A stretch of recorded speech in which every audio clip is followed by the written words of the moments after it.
Pois muito bem, galera do canal Smart Groups, estamos de volta e na aula de hoje nós vamos falar sobre um dos temas mais importantes do ensino médio, as funções. Inicialmente, nós vamos tentar formalizar o conceito de funções através da análise de situações-problemas. Quando nós já tivermos uma ideia clara do que é esse conceito de função, através da relação entre grandezas, nós vamos começar a analisar conjuntos e relações representadas por meio do diagrama de Venn que nos dão a ideia do que é uma função. E para terminar, nós vamos aprender a identificar funções representadas no sistema cartesiano por meio do seu gráfico. Bem, quando nós falamos de função, tem uma coisa que é indissociável do conceito de função, que é a questão da relação entre grandezas. Para eu ter uma função, eu tenho ou deve existir a relação entre duas grandezas. E essas relações são relações de dependência, onde uma grandeza depende da outra.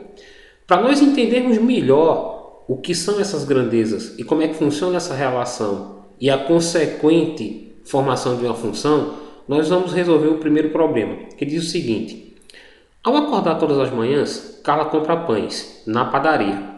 Como cada pão custa 40 centavos, podemos calcular o valor a ser pago em uma compra relacionando duas grandezas, a quantidade de pães comprada e o preço correspondente a essa compra. Então, o que é que ele diz nessa situação? Carla vai comprar pães todas as manhãs e o pão custa 40 centavos. Então, quando eu falo que ela compra pão e cada pão tem um preço, eu automaticamente eu já identifico duas grandezas. A primeira é a quantidade de pães que ela vai comprar. É a minha primeira grandeza, que aqui na nossa tabela nós identificamos por X. A segunda é o preço que ela vai pagar. Então, o que é que nós vamos fazer? Nós vamos começar a preencher essa tabela que está na nossa tela com a quantidade de pães e o respectivo preço que Carla vai pagar. Então, vamos lá. O que é que acontece? Se Carla comprar só um pão, ela vai pagar uma vez 40 centavos, já que o preço de cada pão é 40 centavos. Ou seja, Carla vai pagar só 40 centavos. Então, observem que para obter o preço aqui, o que é que eu fiz? Eu peguei a quantidade e multipliquei pelo preço da unidade, ok? Se Carla for comprar 2 pães, o que é que vai acontecer? Ela vai pagar 2 vezes o preço de cada pão, que é 40 centavos. Ou seja, Carla vai pagar 80 centavos. E aí eu vou continuar. Se Carla comprar 3 pães, ela vai pagar 3 vezes 40 centavos, ou seja, Carla vai pagar R$1,20. Se Carla comprar 4 pães, ela vai pagar 4 vezes 40 centavos, que vai dar R$1,60. Se ela comprar 5 pães, eu vou ter aqui 5 vezes 40 centavos, então ela vai pagar R$2. O que é que a gente observa aqui ao preencher essa tabela? Que essas duas grandezas, a quantidade de pães, que é a primeira, e o preço, a segunda, elas têm uma relação. E que relação é essa? O preço ele só pode ser dito se eu souber a quantidade de pães que Carla vai comprar. Ou seja, eu posso dizer que o preço depende da quantidade de pães. Ou seja, existe uma relação de dependência aqui para eu saber o preço. Eu só tenho o preço se eu souber quantos pães vão ser comprados. Então a gente diz que o preço é uma variável dependente, porque ela depende da quantidade. Já a quantidade é uma variável independente, porque ela não depende do preço. Eu poderia chegar na padaria e pedir 4, 5, 6, 7, 8, 9, 10 pães sem necessariamente saber o preço, só pedir a quantidade. Agora eu não posso fazer o inverso. Eu não posso perguntar o preço se eu não souber a quantidade de pães que eu vou comprar. E aí a gente continua aqui. E se eu fosse comprar uma quantidade X de pães? O que é que ia acontecer? Se a quantidade é X, eu ia pagar essa quantidade X, que pode ser uma quantidade qualquer, vezes 40 centavos. E se eu multiplicar x por 0,40, eu vou ter 0,40 0,40x. Ou seja, se eu for comprar x pães, eu vou pagar 0,40x. Lembrando que esse x aqui, ele representa a quantidade de pães que eu estou comprando. Então, o que foi que a gente acabou de fazer? Montar uma relação funcional. Eu posso dizer o seguinte agora, que o preço y ele vai ser sempre igual a 0,40 vezes a quantidade x de pães que eu vou comprar. E aí, vê só, a gente acabou de montar aqui uma função. E por que é importante montar funções para esses tipos de situações problemas? Porque elas generalizam aqui o cálculo para qualquer quantidade de pão. Se eu fosse comprar 20 pães, eu não precisaria estar preenchendo essa tabela até chegar na quantidade 20. Eu poderia pegar essa quantidade x, que no nosso caso seria 20, e substituir aqui na função que foi dada. Como foi dito antes, existe aqui uma relação de dependência, né? O y aqui, ele depende do x. Então, se eu tenho essa relação de dependência, consequentemente eu tenho uma função. Então, nós dizemos que o y é a minha variável dependente, ok? E ele é dependente porque ele depende do x. Já o x é minha variável independente. E é independente porque necessariamente eu não preciso saber da quantidade, ou melhor, eu não preciso saber do preço para ter a quantidade. Então ela é minha variável independente. E é importante a gente identificar o que é a variável dependente e o que é a variável independente, porque em algumas situações problemas nós vamos ter que substituí-las. E essa substituição só pode ser feita se eu souber quem é cada uma delas. Aí vê só, o y é a minha variável dependente que representa o preço. Então tá aqui, ó, o y ele indica o preço e o x indica a quantidade, ok? Então nós armamos aqui, nós montamos aqui uma relação funcional, ou seja, com essa função que eu pulei aqui, eu posso calcular agora o preço para qualquer quantidade x de pães. Por exemplo, se eu dissesse assim, quantos pães, ou melhor, qual o preço que vai ser pago se forem comprados 10 pães? Então, o que é que eu iria fazer? Eu simplesmente iria substituir esse x que aparece aqui na minha função por 10. Eu não quero saber o preço de 10 pães. Então, isso ia ficar assim, ó. Y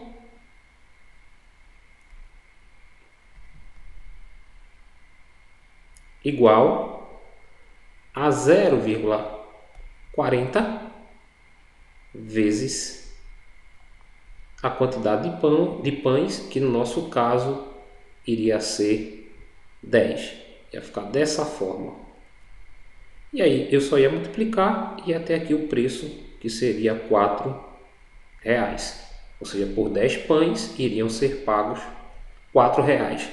Então, situações, problemas desse tipo nos dão uma ideia do que é uma relação funcional, de quando uma grandeza está em função de outra, ok? Vamos aqui para o segundo exemplo na nossa tela.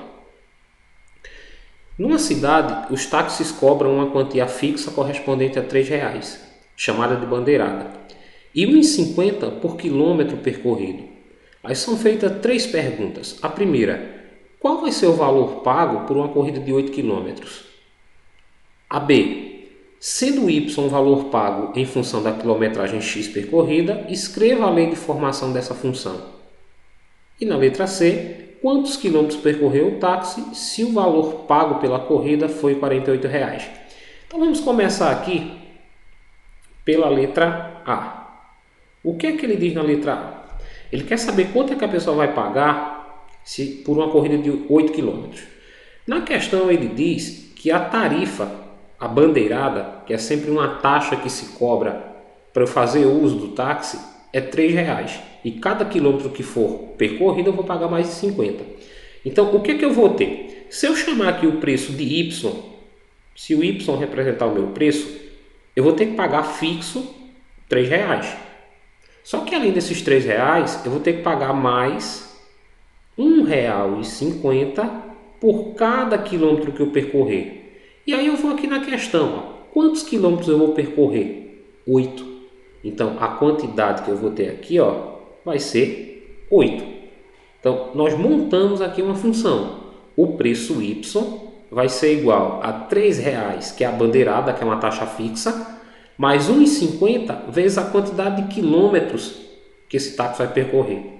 Então, resolvendo aqui, eu vou ter o seguinte, ó, y igual a 3, aí eu vou multiplicar 1,50 vezes 8, que vão dar R$ 12,00. E se eu somar 3 com 12, vão dar R$ 15,00. Isso significa que se eu fizer um trajeto de 8 km, eu vou pagar R$ 15,00. Agora ele pede na letra B que se a gente considerar y como valor pago e x como a quilometragem que foi percorrida, que a gente monte uma lei de formação ou a função desse problema. Então, o que é que eu vou fazer nessa letra B?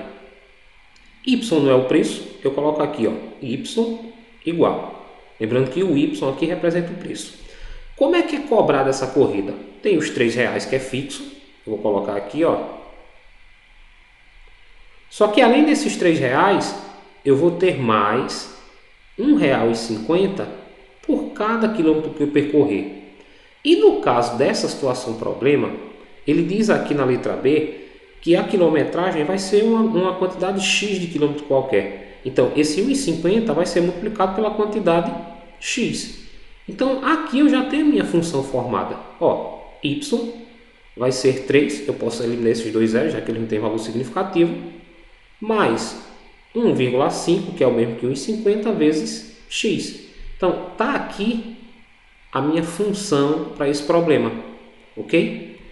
Então, o que é que a gente observa? Para se ter a relação funcional, a gente precisa primeiro relacionar as variáveis. E aqui nós relacionamos duas. Nós dissemos que o y ia ser o preço que ia ser pago e dissemos que o x ia ser a quantidade de quilômetros percorridos, ok? E aí fica bem claro novamente o seguinte: para eu descobrir o preço, eu tenho que saber a quantidade de quilômetros que foi percorrido. Ou seja, o preço depende da quantidade de quilômetros, ok? Então o x ele é independente, mas o y é a variável dependente, ok? Na letra C, ele pergunta: quantos quilômetros percorreu o táxi se o valor pago pela corrida foi R$ 48,00? Então, o que é que ele dá para a gente? Ele dá o valor que foi pago. Foram pagos por uma corrida R$ 48,00. Se eu olhar aqui na lei de formação que eu montei para a minha função, o y é o preço. Então, esse 48 que aparece aqui é o valor de quem? Do y, ok? Então, esse 48 ele tem que ir para o lugar do y, porque ele é o preço. E o que é que ele quer saber? A quantidade de quilômetros que foi percorrida. Então, ele quer determinar o x, ele quer encontrar esse valor x. Então, o que é que eu faço? Como a função foi dada aqui, y igual a 3 mais 1,5x, eu vou substituir y por 48. Aí vai ficar assim, ó, 48 igual a 3 mais 1,5x.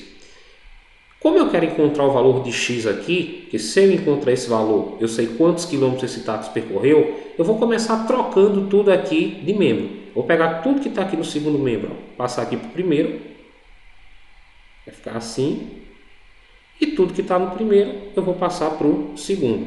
E aí eu não preciso trocar de sinais, porque eu fiz uma troca simultânea de membros, ok? Bem, se eu quero encontrar o valor do x, o que é que eu vou fazer? O x vai ficar aqui no primeiro membro, e o 3, ou melhor, o termo que tem x vai ficar aqui no primeiro membro, e o que não tem vai para o segundo, que são dois termos a não ter a variável x, né? O 3 e o 48. Como o 48 já está no segundo membro, eu só vou passar o 3, ó, tá mais 3, ele vem aqui para o segundo membro, menos 3. E aí o que é que eu vou ter? 1,5x igual a 48 menos 3, que é 45, ok? Para continuar, quando eu tenho aqui 1,5x, a justa posição de um número e de uma letra, ou seja, quando eu tenho juntos um número e uma letra, a operação que está denotada aqui, que aparece aqui, é uma multiplicação. Então 1,5x é a mesma coisa que 1,5 vezes x. Como eu quero encontrar o x, eu preciso pegar esse 1,5 e passar para o segundo membro. Como ele está multiplicando, ele vai passar para cá, ó, dividindo, com a operação inversa, ok? Se eu dividir 45 por 1,5, eu vou encontrar a quantidade x de quilômetros que foi percorrido quando se pagou R$ 48, ok? E se eu dividir aqui, eu vou encontrar 3, ou melhor, 30. Só arrumar aqui, eu vou encontrar como resposta 30. O que é que isso quer dizer? Que se foram pagos R$ 48, isso quer dizer que foram percorridos 30 quilômetros nesse táxi, ok? Bem, nesses dois problemas iniciais, nós tivemos uma noção de quando uma grandeza está em função da outra, quando existe uma relação de dependência. E quando essa relação de dependência existe, nós dizemos que existe também uma função. Agora, nós vamos formalizar o conceito de função. O que é uma função? Sejam A e B dois conjuntos não vazios e F uma relação de A em B. Essa relação é uma função de A em B quando cada elemento x do conjunto A está associado a um e apenas um elemento y do conjunto B. O que é a relação? É uma determinada lei de formação que a partir de um conjunto gera uma função ou não. Para a gente entender melhor como é que funciona isso, vamos ver aqui esse exemplo 3. Dados os conjuntos A, 1, 2, 3 e 4, e B, 1, 4, 9, 16, 25, e a relação R de A em B definida por y igual a x ao quadrado, sendo x pertencente a A e y pertencente a B, pede-se para escrever essa relação numa tabela. Vejam só, quando é dada uma relação, sempre é dada uma lei de formação, que foi o que aconteceu aqui. Ó. A lei de formação é o valor de y vai ser igual ao valor de x ao quadrado. Os valores de x estão sempre nesse conjunto de partida aqui, ó, no conjunto A. X para mim pode ser 1, pode ser 2, pode ser 3 e pode ser 4. Então os valores de x que aparecem nessa relação são os valores que estão aqui no primeiro conjunto, no conjunto A. Os valores de y, que eu vou encontrar quando aplicar os valores de x nessa relação, vão estar aqui no conjunto B. Para a gente entender melhor, vamos começar a preencher aqui a tabela. O primeiro elemento aqui que aparece no A é 1. Então, vou colocar aqui ó, o número 1, que é o meu primeiro elemento. O que é que diz a relação? Que y vai ser igual ao valor de x, que é 1, ao quadrado. O que é 1 ao quadrado? É 1 vezes 1 que dá 1. O que é que quer dizer aqui? Quando x for 1, y vai ser 1. Então perceberam que o valor de x está aqui em A e o valor de y está aqui em B? Eu vou continuar. Ó. O próximo valor que eu tenho para x é 2. Então beleza, está aqui 2. Então y vai ser igual a 2 ao quadrado. E 2 ao quadrado vale 4. Está aqui no conjunto B. Ó. Então, o que é que vai acontecer? Sempre que eu pegar um valor aqui do conjunto A e aplicar na função, eu vou ter aqui no conjunto B a imagem dele, ou seja, o y. Ok? Então, agora eu vou para o próximo valor do x, ó, que é 3, que está sempre lá no conjunto A. Se lembra? Então, 3. Então, eu vou ter y igual a 3 ao quadrado. 3 ao quadrado são 3 vezes 3, que dão 9. Ok? Aí vou continuar. O próximo valor de x agora é 4. Então, na minha relação, eu vou ter ó, y igual a 4 ao quadrado, que é 16. Então, o que foi que aconteceu? Eu representei essa relação y igual a x ao quadrado na minha tabela. E como é que eu faço a representação? Basta que eu substitua os valores do conjunto de partida, que a gente chama de domínio, aqui no lugar de x, resolva a operação que eu tenho e encontre o resultado no conjunto B. Na letra B, a gente vai representar essa relação no diagrama. Como é que a gente faz essa representação no diagrama? Primeiro, nós vamos pegar o conjunto A, que é 1, 2, 3 e 4, e escrevê-lo aqui. Ó.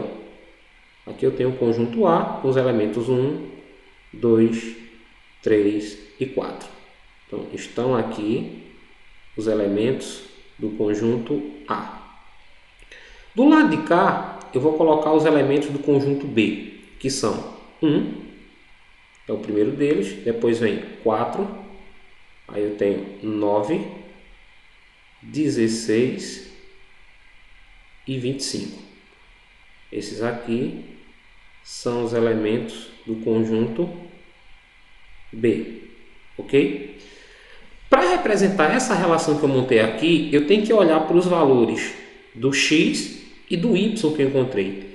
Lembra que o x está sempre nesse primeiro conjunto, no conjunto A.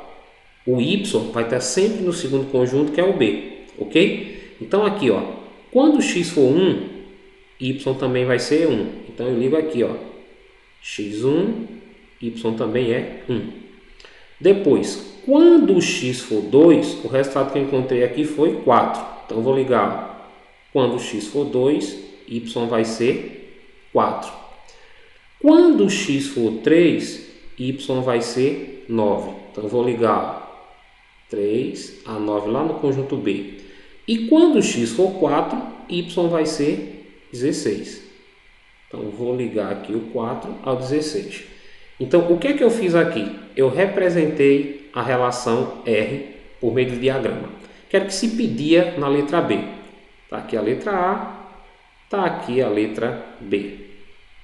Na letra C, ele pergunta o seguinte: identifique se essa relação é ou não uma função. E aí é que entra o conceito mais formal.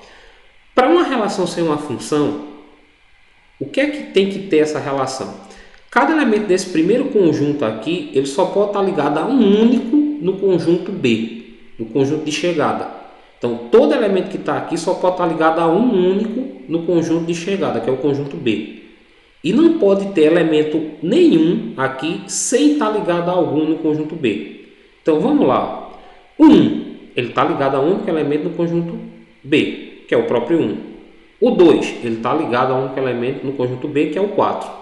O 3, ele está ligado a um único elemento no conjunto B, que é o 9. E o 4 também está ligado a um único elemento no conjunto B, que é o 16. Então, o que é que acontece? No conjunto A, que a gente costuma chamar de domínio da função, todos os elementos estão ligados a um só no conjunto B, a um único no conjunto B. Então, isso caracteriza essa relação como uma função. Então, essa relação é uma função, ok? E, por fim, ele pede, na letra D, que nós possamos encontrar aqui o domínio, o contradomínio e a imagem dessa relação, dessa função. O que é o domínio? O domínio é o meu conjunto de partida, esse conjunto A aqui, ó. Tudo que está dentro do conjunto A, eu chamo de domínio da função. Eu indico dessa forma: o domínio da função, um D maiúsculo com índice aqui F, vai ser igual ao conjunto A, que tem os elementos 1, 2, 3 e 4. O contradomínio é esse conjunto aqui de chegada, é o conjunto B. Tudo que está aqui dentro do conjunto B, a gente chama de contradomínio. Eu indico da seguinte forma: C, D e o índice F aqui. Então, o conjunto B, o conjunto de chegada, é o meu contradomínio, que foi 1, 4, 9, 16 e 25. E por fim ele pede a imagem dessa função. A imagem da função são todos os elementos que estão aqui no conjunto B e possuem uma ligação com o domínio, ok?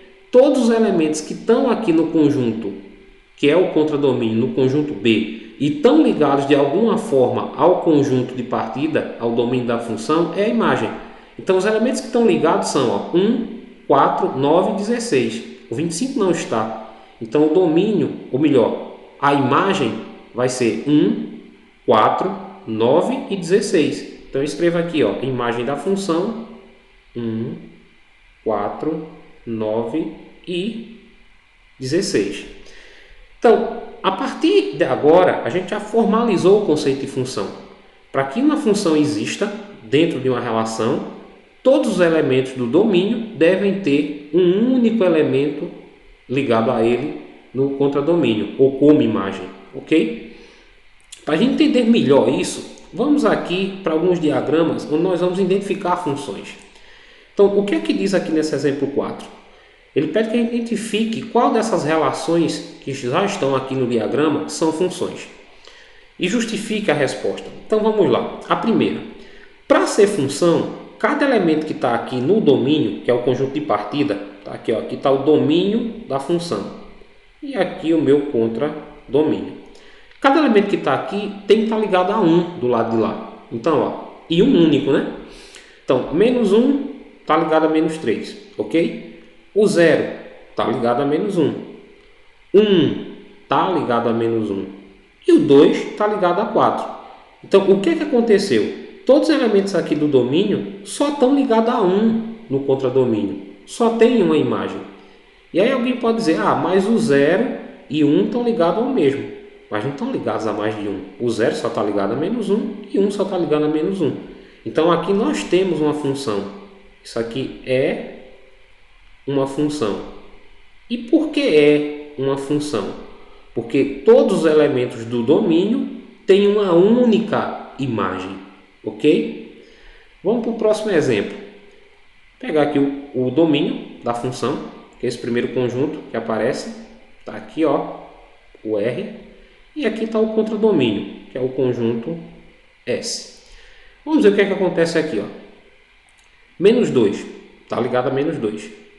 Menos 1 também está ligado a menos 2. 0 está ligado a menos 1. 3 está ligado a 1. E 6 não está ligado a ninguém. E aí é que está o problema. Eu tenho elementos aqui do domínio que não estão ligados a nenhuma imagem aqui no contradomínio.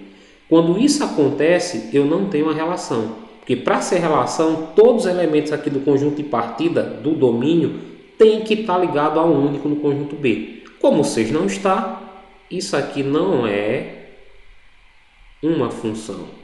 Ok? E a lógica é muito simples. Não é uma função porque existem elementos aqui do domínio que não têm imagem. Que não estão ligados ao conjunto de chegada, o conjunto S, ao nosso contradomínio. O último exemplo, nós temos aqui, ó, 4 está sendo ligado a menos 2, 4 está sendo ligado a menos 1, 3 está sendo ligado a 0 e 8 está sendo ligado a 1. Se eu observar aqui, no domínio, que é o conjunto T, e no contradomínio, que é o conjunto V, todos os elementos aqui de T estão ligados, só que tem um problema. Eles tinham que estar ligados só a um elemento. O 8 está ligado a só 1. O 3 está ligado a só 1, que é o 0. Mas quando eu chego aqui no 4, ó, ele está ligado ao mesmo tempo a menos 2 e a menos 1. Ou seja, ele não está ligado a um elemento só. Ele está ligado a mais de um elemento. E quando isso acontece, isso aqui não se caracteriza como uma função.